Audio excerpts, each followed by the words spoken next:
We have some fascinating insights for you today, the learner, and it might just flip your understanding of your own financial skills. Consider this. The very feeling of being in control of your money can sometimes be the biggest red flag for potential financial missteps. It sounds paradoxical, doesn't it? It really does. What's truly intriguing is the psychological tug of war happening beneath the surface, that comfortable feeling of financial savvy. It can actually create blind spots, hiding some significant underlying issues from our view. Exactly. And that's the core of what we're diving deep into today. We're exploring cognitive dissonance within the realm of behavioral finance. For you, the learner, our goal is to understand why this sensation of being good with money can be so misleading and contribute to less than ideal financial decisions. And we'll do it in a way that feels like a natural conversation, not like a lecture. Yeah, and if we connect this to your own journey, think about those moments where you felt confident about a financial choice. What we're going to unpack is the potential mental strain, that sort of discomfort that arises when that feeling of competence clashes with the actual outcomes of your financial behaviors. And more importantly, we'll look at how we often subconsciously resolve this internal conflict in ways that can, well, hinder our long-term wealth building. So our mission today is really to shed light on this often invisible dynamic. We've gathered a really diverse set of sources, touching on everything from the nuances of money mindsets and the phenomenon of self-sabotage to the power of financial self-awareness and the broader psychological landscape of how we interact with money. It's kind of multifaceted exploration into why we sometimes become our own biggest financial obstacles, even when we genuinely believe we're doing a great job. So let's get right to it. What exactly is cognitive dissonance when we talk about our finances? Okay, so at its heart, cognitive dissonance is that mental discomfort, that stress you experience when you hold two or more conflicting beliefs. Or maybe when new information just throws a wrench in your existing understanding of things. It's that internal nudge telling you something isn't quite lining up. Okay. Now, bring that into the world of finance. This dissonance kicks in when our belief in our financial intelligence or savvy bumps up against evidence of financial choices that maybe in hindsight haven't been the wisest. Right. And the field of behavioral finance is particularly interested in understanding and even, measuring this mental unease specifically in financial contexts. Okay, so we have this internal friction. How does this sort of abstract idea of cognitive dissonance actually manifest in our day-to-day financial lives? Let's start with something I think many of us can relate to, perhaps even feel a bit of pride in: overconfidence in our financial knowledge. That's a great starting point. What's fascinating here is how feeling too good about your financial knowledge can actually become a significant liability. Overconfidence, it can lead you down some risky paths. Like what? Well, you might find yourself engaging in more aggressive trading strategies, or maybe concentrating your investments in just a few areas without really diversifying, and often skipping crucial steps like thorough research or really considering potential downsides. The key takeaway here is that this feeling of knowing what you're doing can actually lead you to ignore critical warning signs. Right. You feel like you've got a handle on things, so you just trust your gut and jump in. Yeah. But where does that internal conflict, the cognitive dissonance, come into play in this scenario? Okay, here's where it gets really interesting. If you firmly believe you're a knowledgeable and skilled investor, right, but you start experiencing consistent losses. Oh, boy. Yeah, that creates a real internal clash.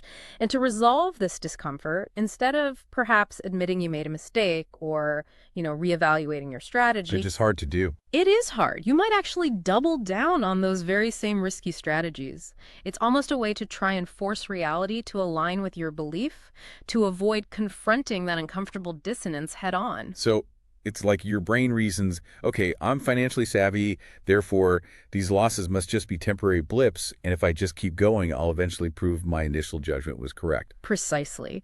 Investors often go to considerable lengths to convince themselves that their initial decisions were sound. It's a very natural human tendency, We want to maintain our existing beliefs and our sense of self-consistency. Right. This need for what psychologists call cognitive stability can be incredibly powerful. Sometimes it even overrides rational thinking and leads to hasty, irrational actions simply to restore that internal sense of balance. That paints a clear picture. So this feeling of being good with money can not only fuel overconfidence in areas like investing, but it can also act as a smokescreen, right? Yeah. Obscuring other, perhaps more subtle ways we might be undermining our own financial well-being. Absolutely. A general sense of financial competence can be like, wearing blinders, preventing you from recognizing specific self-sabotaging behaviors that are quietly eroding your financial progress. Can you think of a time, maybe the learner, when you felt generally on top of things financially, but maybe a closer look revealed some habits that weren't really serving you well? That's a good question. I think sometimes when you feel generally okay, you don't necessarily scrutinize every little thing. Yeah. So let's get into some concrete examples. What are some of these less obvious ways our minds can sabotage our spending and hinder wealth building, even if we have this underlying feeling of financial control? Okay, well, one very common behavior is simply avoiding looking closely at your bank account balance. Oh, yeah. You might feel like you're generally responsible with money, but actually confronting the numbers can create anxiety, so you just avoid it. This avoidance is a direct result of the cognitive dissonance between your perceived financial competence and the potential, reality of your financial situation. Of course, as we know, ignoring a problem rarely makes it disappear. Usually makes it worse. That definitely resonates. It's like a mental block. What's another example of this kind of confidence masking self-sabotage? Consider the phenomenon of extreme brand loyalty. You might consistently purchase from a particular brand even when it's demonstrably not the most financially sensible option. Right. You might even actively defend their high prices or unfairly criticize competitors. This loyalty can become deeply intertwined with your sense of identity, stemming from a belief that your choices are inherently good. Questioning the brand can feel like questioning your own judgment, creating that uncomfortable dissonance, so you stick with what you know, even if it's costing you more. So it's the I only buy brand X because it's the best mentality, even when objective evidence might suggest otherwise. It's like your consumer choices become an extension of your self-belief. Exactly. And then there's the powerful influence of social comparison, the urge to keep up with the Joneses. Always a classic. It is. You might feel a pressure to spend at a certain level to maintain a desired self-image or social standing within your peer group, even if it doesn't align with your personal financial goals. The dissonance here is knowing on some level that it's not the smartest financial move for you, but doing it anyway to fit in or feel successful in the eyes of others. That's a huge one, especially in today's world where social media constantly showcases these curated perfect lifestyles. What else falls under this umbrella of self-sabotage that's often hidden by a feeling of financial control? Materialism plays a significant role. This is the deep-seated belief that your worth as an individual is somehow tied to the possessions you own. This mindset naturally drives overspending and the accumulation of debt as you seek external validation through acquiring more and more things. This directly contradicts any stated long-term financial goals you might have, creating a dissonance that's often temporarily resolved by the act of purchasing something new.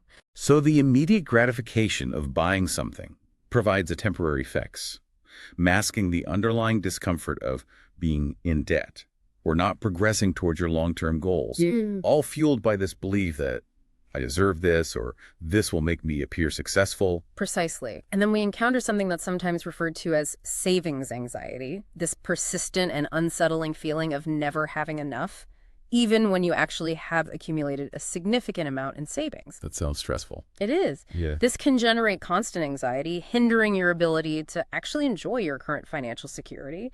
And it can potentially lead to overly conservative or even unnecessarily risky financial decisions driven by this underlying fear of scarcity. It directly contradicts the very idea of being good at saving. That's a fascinating paradox, the anxiety of having savings. It's as if the financial finish line just keeps moving further away no matter how much you save. What are some other ways this dissonance can manifest? Well, think about the reluctance to set ambitious income goals. Some individuals avoid setting high financial targets because they harbor a deep fear of failure. This goal trauma, as it's sometimes called, inadvertently limits their potential for financial growth. It creates a dissonance between potential underlying belief in their own capabilities and their conscious decision to avoid aiming high. So they essentially stay within their comfort zone, even if they are capable of achieving more, because the potential discomfort of not reaching a lofty goal is just too overwhelming. Exactly. And on the investment front, we frequently see overthinking investments leading to complete inaction. The fear of making the wrong investment choice can become so paralyzing that it prevents you from taking any action at all. Right.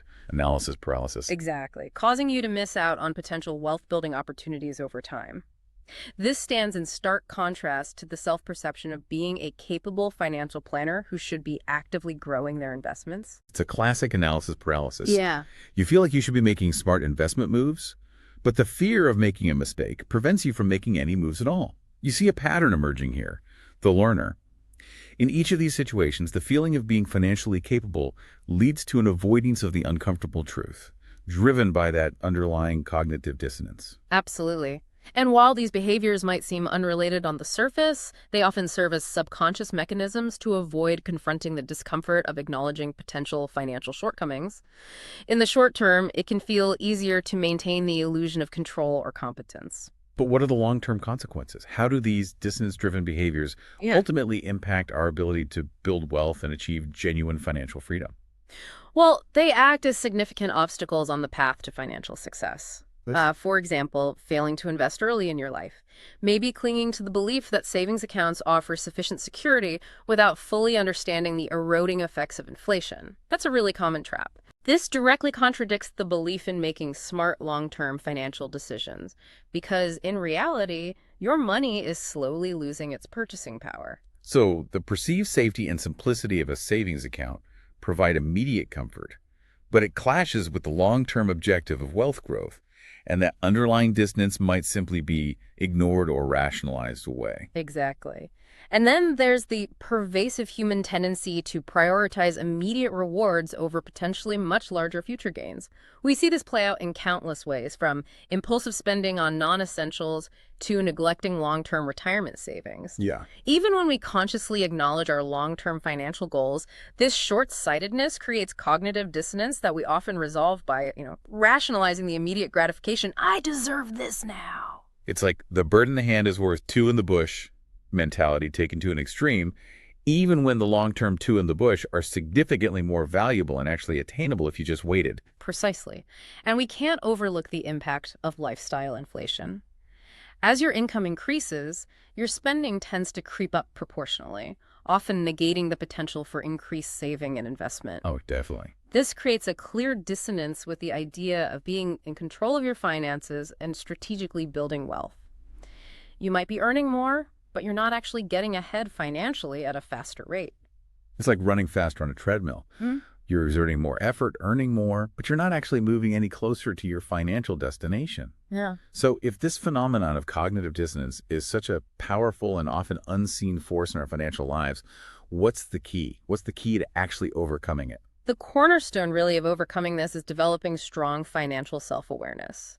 This involves a deep understanding of the direct connection between your financial decisions and the resulting outcomes. Okay. It means being able to objectively recognize potential financial risks, honestly reflecting on your current financial abilities, both strengths and weaknesses, and having a clear understanding of how you can continuously improve.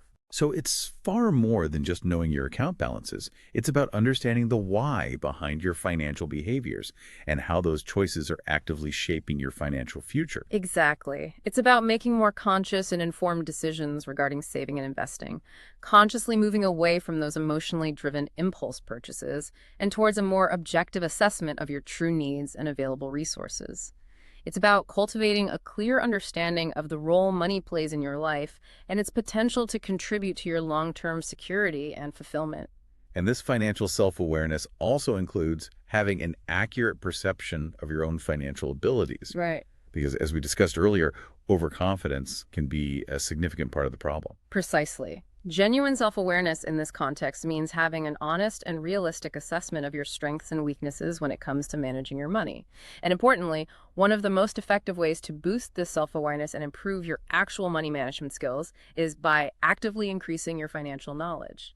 Whether through independent research, formal courses, or even seeking guidance from a qualified financial counselor, this directly addresses the dissonance that can arise from a lack of understanding or, misinformation. Okay, so we understand the challenge and the critical role of self-awareness. What are some concrete, actionable strategies that we as the learner can start implementing today to actively reduce this financial cognitive dissonance in our own lives? Okay, well, one of the most impactful initial steps is to diligently track your spending. Seriously. The dreaded budget, or tracking at least. Yeah, or just tracking. It provides a clear and objective picture of where your money is actually going and helps to identify any discrepancies between your stated financial goals and your actual spending habits. Seeing this data in black and white can be a powerful way to challenge that potentially inaccurate feeling of being in control when the numbers tell a different story. It's like holding up a mirror to your financial behavior, isn't it? Revealing areas where your perception might not align with reality. What's another practical step we can take? Start by setting small, manageable financial changes. Trying to overhaul your entire financial life overnight can feel overwhelming and actually increase feelings of dissonance. Right. Sets you up for failure. Exactly. Instead, focus on making small, achievable adjustments, such as automatically setting aside a small fixed amount for savings each week, or maybe cutting back on one specific discretionary spending category. These small wins can build momentum and reduce that feeling of being incapable of change. Small victories can build confidence and reinforce positive financial behaviors, making it easier to gradually align your actions with your long-term beliefs and goals. Makes sense. Absolutely. And don't underestimate the positive reinforcement of rewarding yourself for positive financial behaviors. Celebrate those milestones, no matter how small they might seem initially. This helps to create a positive association with responsible financial choices and strengthens those good habits over time. It creates a positive feedback loop, right? Making it more enjoyable and motivating to stick to your financial goals. Right. Another powerful strategy involves taking some dedicated time to really explore your underlying belief systems about money. What messages did you receive about money growing up? What are your deeply ingrained assumptions about wealth, spending, saving, debt, all that stuff? Identifying any negative or limiting beliefs you hold is a crucial first step towards making conscious and positive changes. That's like digging down to the root causes of some of these self-sabotaging behaviors. It's not just about the actions themselves, but the foundational beliefs that are driving them. Precisely. And when you're considering making non-essential purchases, try implementing a waiting period for yourself. Give yourself some time, perhaps a few days, maybe even a week, before actually buying something you've impulsively decided you want. Yeah. This simple strategy can significantly help to reduce those emotionally driven purchases that often contradict your well-thought-out long-term financial plans. The good old sleep on it rule, but specifically applied to your wallet. It provides that cooling off period, letting you evaluate whether it's a genuine need or just a fleeting desire fueled by emotion. Exactly. And finally, make a conscious effort to engage in regular self-reflection to ensure that your spending habits truly align with your personal values and priorities. Ask yourself honestly, does where my money is currently going accurately reflect what is most important to me in my life? This intentional alignment can significantly reduce the dissonance between your core beliefs and your day-to-day financial actions. So it's about being intentional and mindful with your money, ensuring that it's serving your deepest values, not just your immediate impulses or, keeping up appearances. Exactly. By consistently implementing these strategies, you can begin to effectively bridge the gap between how you think you're managing your money and how you are actually managing it. This leads to more sound, aligned financial decisions and ultimately greater success in building long-term wealth and security. So, to bring it all together for you, the learner, the central insight we've explored today is that simply feeling like you're good with money isn't a reliable indicator of actually making sound financial decisions. The psychological phenomenon of cognitive dissonance can create significant blind spots and lead to, self-sabotaging behaviors. Yeah. It's vital to recognize how this internal conflict can manifest in various ways, subtly hindering your ability to accumulate wealth despite your perceived financial competence. And the key to breaking free from this cycle is actively cultivating financial self-awareness. This involves honestly examining your beliefs, tracking your actions, and making conscious choices that genuinely support your long-term financial well-being. This leads us to a final thought for you, the learner. Consider one specific area of your financial life where you currently feel the most confident and in control. Now ask yourself with complete honesty, do your actions in that particular area consistently and unequivocally support your overarching long-term financial well-being? What potential oversights or missteps might you be inadvertently overlooking simply because of that comfortable feeling of confidence? That's a really powerful question to reflect on. And if you're interested in delving deeper into this fascinating intersection of psychology and finance, we highly recommend further exploring the concepts of behavioral finance, cognitive biases, and especially the ongoing development of your own financial self-awareness. It's really a continuous journey, isn't it? Understanding your relationship with money and building a truly informed and effective approach to managing it.